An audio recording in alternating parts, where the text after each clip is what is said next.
Espainiako politikaren itsasoan urak nahastuta eta zikin dabiltza.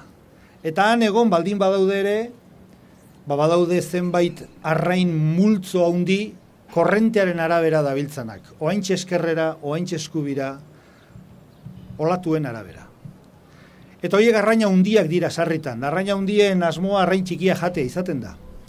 Baina badira itsasoan baita ere, bere kasara indarra hundiz, korrontearen kontra igeri egiten duten arrainak ere. Eta gu hori gara. Hain zuzen ere, arrain berde hori.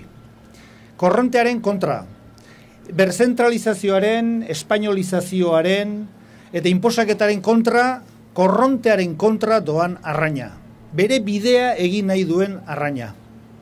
Eta itsaso nahastu horietan, indar guztiak batuz, esfortzua eginaz, korronteak esaten duena egin behar dela, esaten duena guk gure bidea badaukagu, eta guk badakigu zer nahi dugun.